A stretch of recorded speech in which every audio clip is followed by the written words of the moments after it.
नमस्कार दोस्तों, मैं हूं सीमा बुरा। दोस्तों, आज हम आपको ब्रह्मचर्य आसना को करने का तरीका और इससे होने वाले लाभों के बारे में बताएंगे। साधारणतः खाना खाने के तुरंत बाद कोई भी अभ्यास नहीं किए जाते हैं, लेकिन कुछ अभ्यास ऐसे होते हैं जिन्हें आप खाना खाने के तुरंत बाद या किसी भी समय प्रैक्टिस कर सकते हैं। इन अभ्यासों में एक अभ्यास है ब्रह्मचर्य आसना। यह एक ऐसा अभ्यास है, अगर आप इसको रात को खाना खाने के बाद सोने से पहले अगर 5 से 10 मिनट नियमित प्रैक्टिस करते हैं तो यह अभ्यास मस्तिष्क से बुरे विचारों को दूर करता है और इस अभ्यास को करने से तनाव, अवसाद जैसी सभी समस्याएं दूर होती हैं। इस अभ्यास को करने से हमारे कमर के निचले हिस्से के समस्त स्नायु तंत्र मजबूत बनते हैं। आइए देखते हैं कि ब्रह्मचर्य आसना को कैसे प्रैक्टिस किया जाता है। दोस्तों, ब्रह्मचर्य आसन को करने के लिए सबसे पहले आपको वज्रासना को अच्छी तरह से करना आना चाहिए।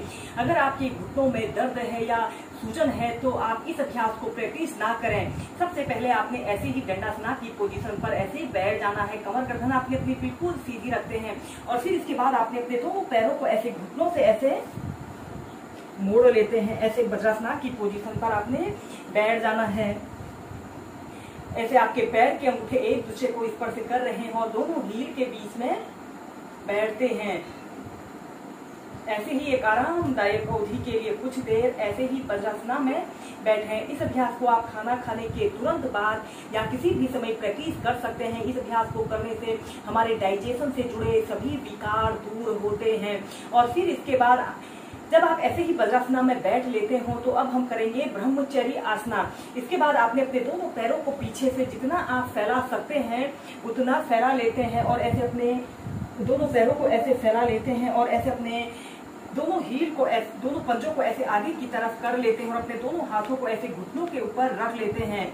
कमर गर्दन बिल्कुल सीधी रखते हुए कम से कम 30 सेकंड, फिर 2 मिनट, फिर इसका अभ्यास क्रम बढ़ाकर आप 5 मिनट तक इस ब्रह्मचर्य आसना को प्रैक्टिस करें। यह अभ्यास को करने से हमारे थाई मसल्स, हमारे काफ मसल्स पर लाभकारी प्रभाव पड़ता है। जिन लोगों के अक्सर टांगों में दर्द की समस्या रहती है, पंजों में दर्द की समस्या रहती है, इस अभ्यास को करने से दूर होती है। दोस्तों, इस अभ्यास को करने से हमारे इंटरनल ऑर्गन भी उत्तेजित होते हैं। ऐसे ही अपनी दोनों आंखों को सहजता से बंद करते हुए अपना समस्त ध्यान अपने श्वासों के आवागमन पर रखते हुए इस अभ्यास को प्रैक्टिस कीजिए। और फिर इसके बाद आपने अपने दोनों पैरों को ऐसे आपस में मिला लेते हैं। ऐसे वज्रासना की पोजीशन पर आते हैं। इस अभ्यास को एक बार हम पीछे से करके दिखाएंगे। सबसे पहले आपने ऐसे ही वज्रासना की पोजीशन पर ऐसे बैठ जाना है।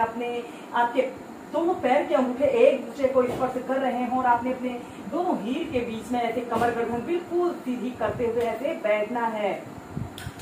और फिर इसके बाद आपने अपने दोनों पैरों को पीछे से जितना आप फैला सकते हैं उतना फैला लेते हैं। ऐसे अपने पंजों को ऐसे आगे की तरफ कर लेते हैं और ऐसे अपने हिप्स को जमीन पर स्पर्श करा लीजिए और अपने दोनों घुटनों को ऐसे आपस में मिलाते हुए अपने दोनों हाथों को ऐसे घुटनों के पास रख लीजिए।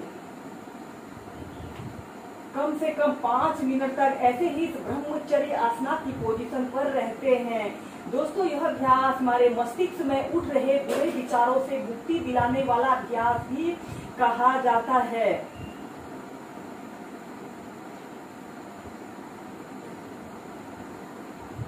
और फिर इसके बाद आपने अपने दोनों पैरों को ऐसे आपस में मिला लेते हैं। ऐसे वज्रासना की पोजीशन पर आ जाते हैं।